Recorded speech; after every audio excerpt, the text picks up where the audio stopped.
Ready. Hello friends, I'm Reena Gadiali. Welcome to the video lecture of most interesting chapter of class 10 physics, that is light.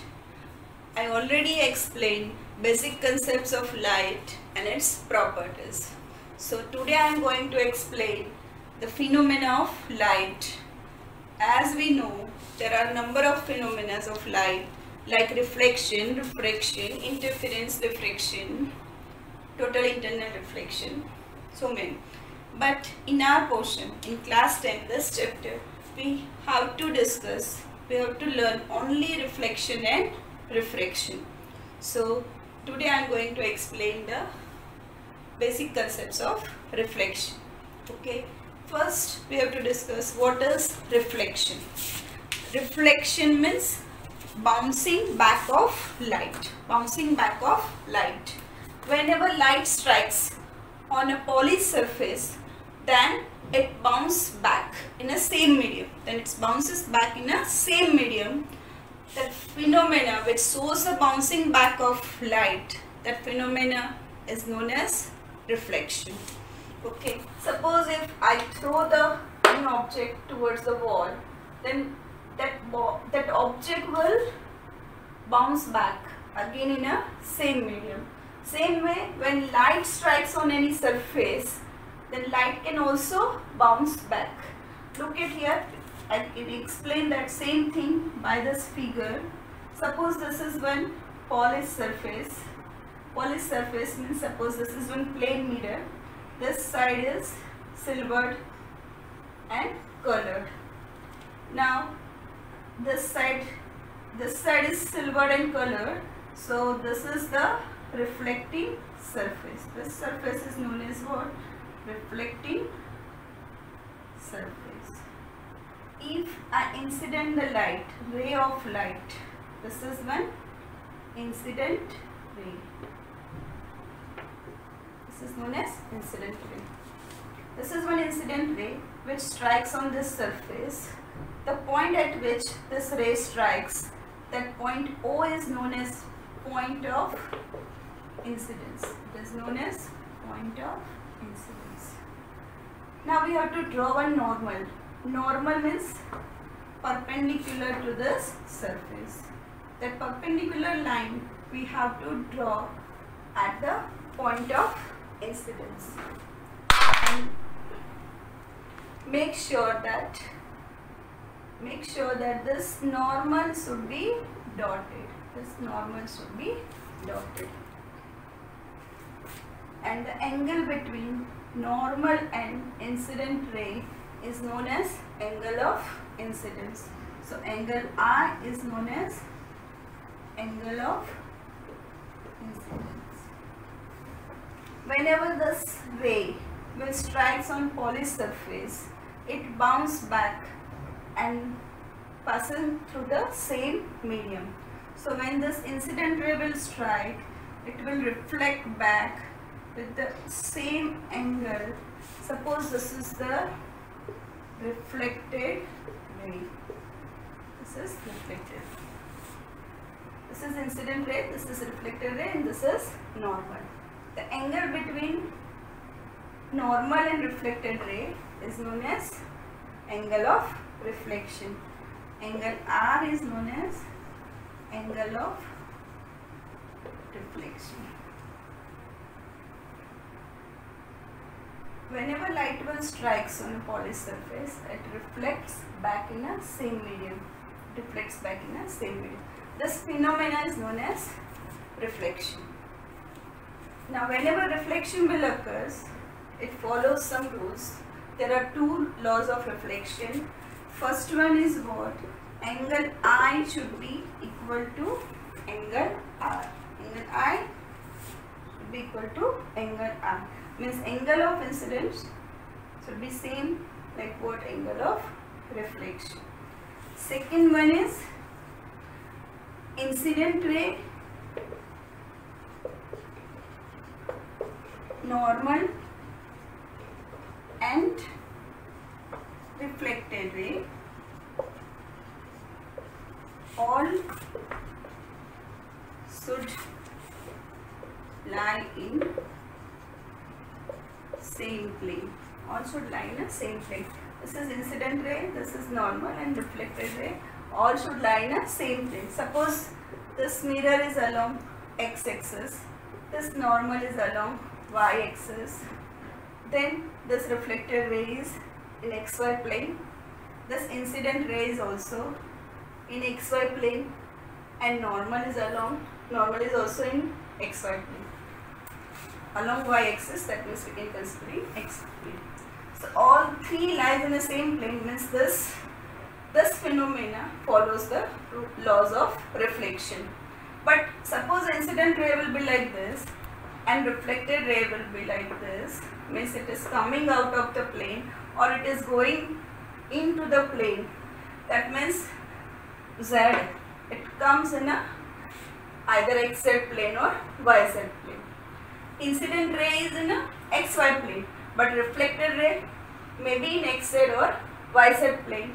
Then we can say this phenomena is not following the laws of reflection. Now suppose if we incident the light along the normal means perpendicular to the surface. So this is our incident ray. This is perpendicular to this surface. As it is perpendicular to the surface, so angle between incident ray and normal, that means angle I is 0. So according to law, first law, angle I and angle R both should be same. So naturally angle R should also 0. So whenever ray of light strikes on a surface normally, then after reflection it retraces its own path. Angle R is also 0, so it returns back in the same path. It retraces its own path. So in case of light, when it strikes normally to the surface, after reflection it retraces its own path. But when light incident obliquely means it subtends an angle with normal, then after reflection it reflects back with the angle of reflection, which is same like angle of incidence.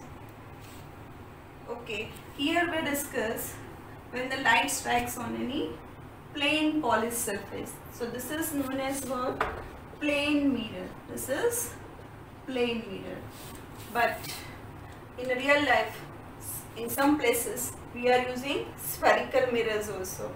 Plane mirrors we are using in everyday life whenever we are observing ourselves in front of mirror, plane mirror.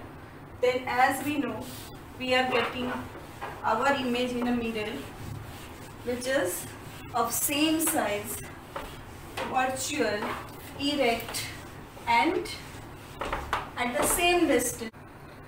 Now our next topic is spherical mirror. We discussed so many things about the reflection. Now what is spherical mirror first? In this topic I am going to explain what is spherical mirror, how it shows the reflection, and if we keep any object in front of spherical mirror, then what is the nature of the image. First let me explain what is spherical mirror. Spherical mirror means curved surfaces. Spherical mirror means curved surfaces. We can construct the spherical mirror by using the hollow glass sphere. Suppose this is one hollow glass sphere of radius capital R. If I cut the small part of this sphere, this much part, this is suppose M and this is N. If I cut this much part of the sphere and if I use this much curved surface like this, if I use this curved surface of this hollow glass sphere like this is one curved surface of hollow glass sphere, and if we polish one side of this surface, suppose if I polish this side, first I have to do silvering and then color coating. So this is polished side of the surface. Then this part becomes what? Reflecting surface. Reflecting surface means if I keep the object in front of this surface and if light will incident on this surface, then it can reflect back by this surface. So this is reflecting surface and this is polished surface. This is polished surface. Now if I use the same curved surface, but if I do the polishing in this side, then this is polished surface and this is reflecting surface. This is the polished surface and this is the reflecting surface. Here reflecting surface is curved inward. It is curved inward. Reflecting surface is curved inward and here reflecting surface is curved outward. This mirror is known as convex mirror and this mirror is known as concave mirror. So there are two types of mirror, concave mirror and convex mirror. In both the case we are using part of the hollow glass sphere only, but we are doing polishing different way. So we are getting two different mirrors. Now we can discuss about the reflection, how it shows the reflection. Suppose this is the one curved surface which I use from this glass sphere, then and if I did the polishing like this, then this mirror will become concave mirror. And if I do the polishing, if I cut this much part and if I do the polishing like this, then this will become convex mirror. This is the part of sphere. So its center, this is the center of sphere. So this is also center of this curvature. And the distance between this center and the meet point of this curved surface is known as pole. This midpoint of curved surface is known as pole, P. We can identify it as a P. So distance between C and P, or you can say radius of this hollow sphere is radius of the curvature also. This radius of the curvature also. Let me explain separately.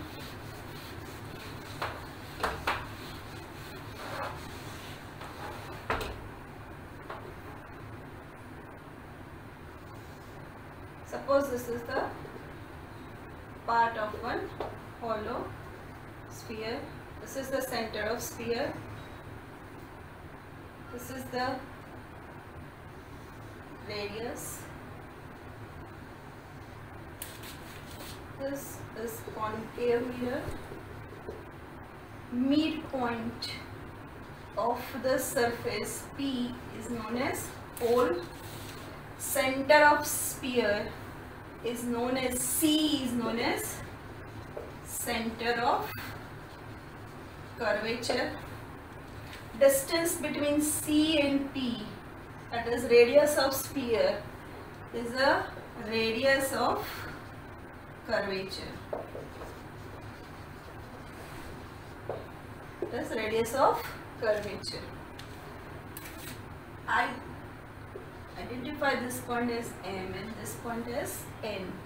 So this is known as aperture. MN is the aperture of the, it is effective diameter of the curved surface. It is effective diameter of the curved surface. MN is known as aperture of this concave mirror. And exactly, this is the radius of the curvature. This distance is known as radius of curvature. And the midpoint between center of curvature and pole is known as focus. F is focus. F is focus. Focus point. The curvature. I can explain focus point another way also in terms of ray diagram.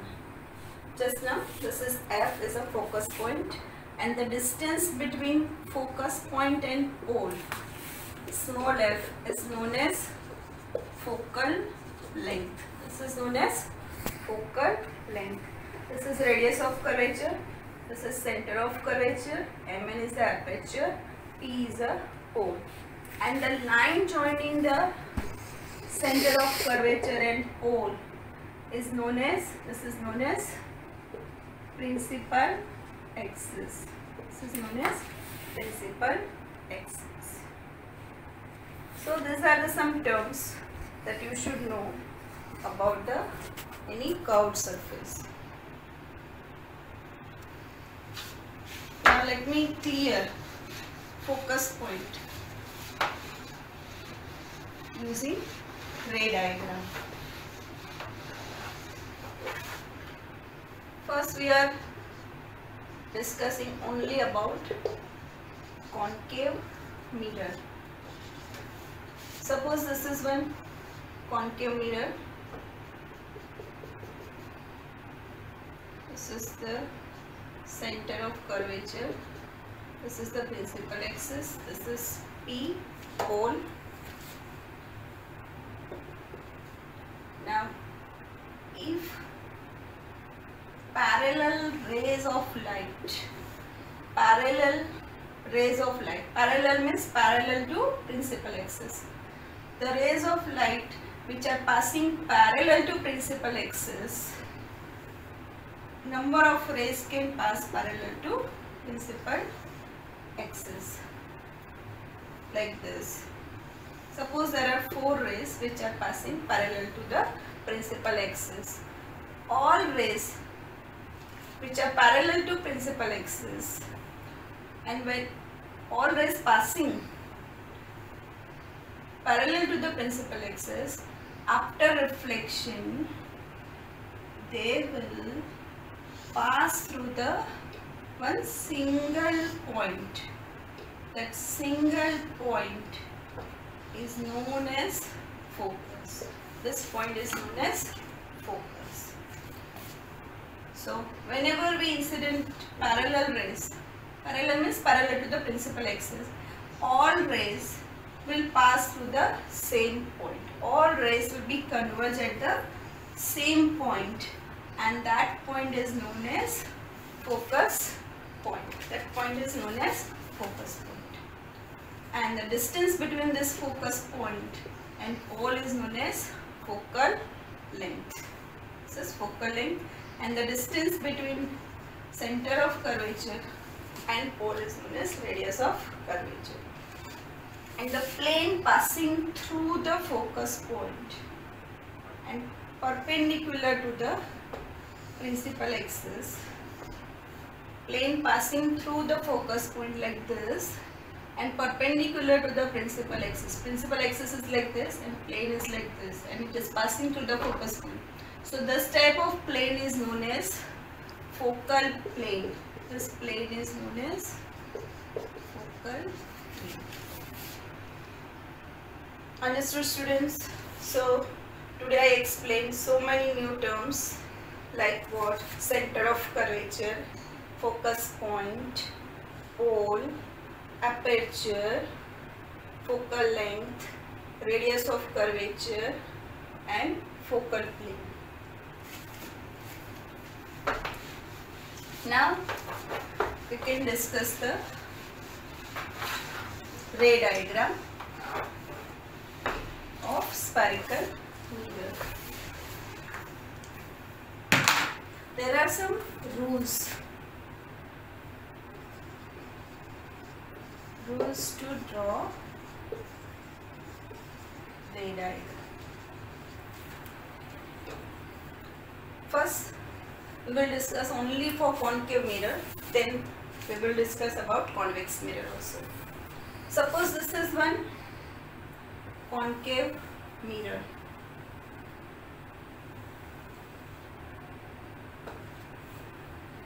This is center of curvature. This is suppose pick a focus point. This is radius of curvature and this is focal length. We know the relation R is equal to 2F. Means radius of curvature is always 2 times the focal length, or you can say focal length is half of the radius of the curvature. First rule to draw the ray diagram is the parallel rays. When parallel rays strikes to the curved surface, after reflection, it passes through focus. So this is incident ray and this is reflected ray. Now the most important part, this is the curved surface. So this is part of sphere. This is center of sphere. So if I draw the tangent at this point, this is point of incidence now. Now as I discussed reflection, laws of reflection, just try to revise it. This is incident ray, this is point of incidence. If I draw the normal, how can we draw the normal on a curved surface? This is the curved surface. So at this point of incidence, if I draw one tangent, then tangent is always normal to the radius. This is the center of sphere. So this is radius of the sphere. So this is radius and this is tangent. So tangent is always normal to the radius. So whenever any ray will strike on a curved surface, then at that point of incidence, we have to draw the normal, and that normal is along radius. It is always along radius. So this is represents normal for this surface. This is angle of incidence and this is angle of reflection. It satisfies first law also, angle I is equal to angle R and all lies in a same plane. Both rules it satisfies. So this is the first law, first rule to draw the ray diagram. Whenever rays passing parallel to the principal axis, after reflection, it should pass through the focus. Second one is, if any ray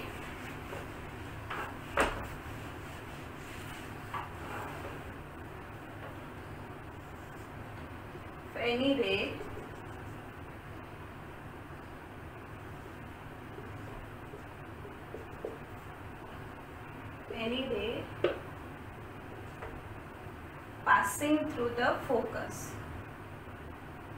if incident ray passing through the focus and it strikes on a surface, and after reflection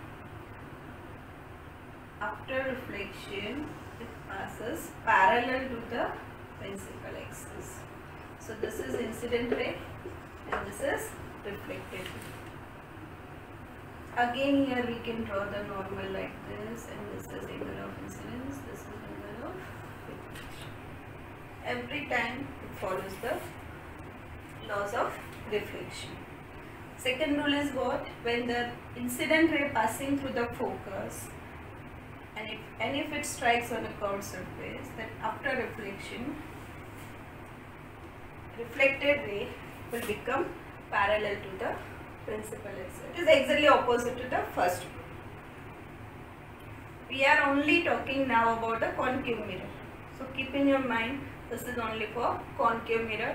For convex mirror, I will discuss afterwards. Now the third rule is,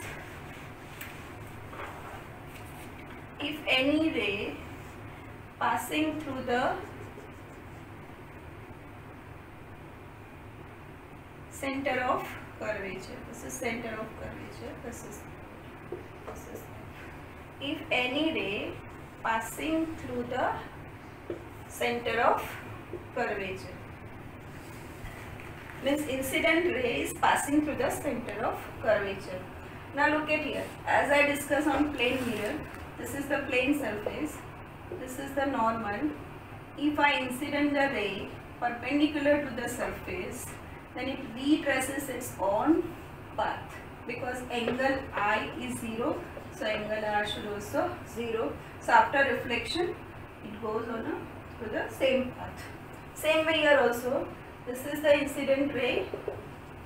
It strikes on this surface, curved surface. If I draw the tangent, this radius is got perpendicular to this curved surface, this point of incidence.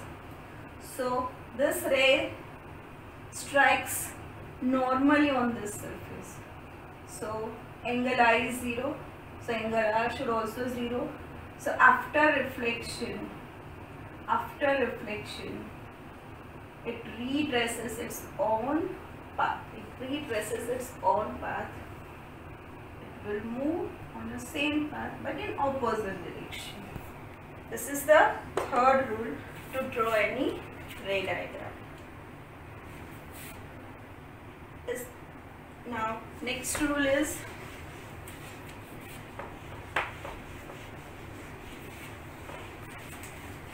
the fourth rule is, suppose this is the concave mirror, this is the pole, this is the center.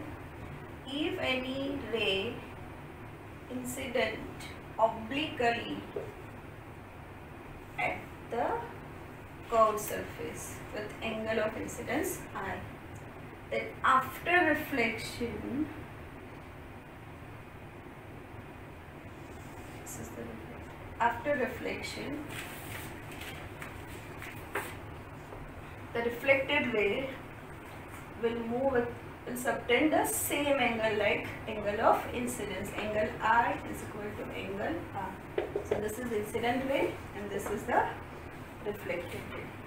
This is the fourth rule. To draw any ray diagram, at least two rules should be satisfied. By using any two ray, we can draw the ray diagram and we can get the image. So now all of you know all the rules of the ray diagram.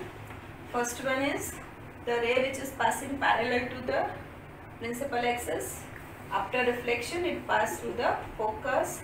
Second one, which is passing through the incident ray passing through the focus, then after reflection, it returns back and it becomes parallel to the principal axis. The ray which is passing through the center, it retraces its own path, and the angle of incidence and angle of reflect. If ray incident obliquely, then angle of incident and angle of reflection will be same. Okay friends, then in next video I will explain ray diagrams to get the image by using concave mirror. Thank you for watching video.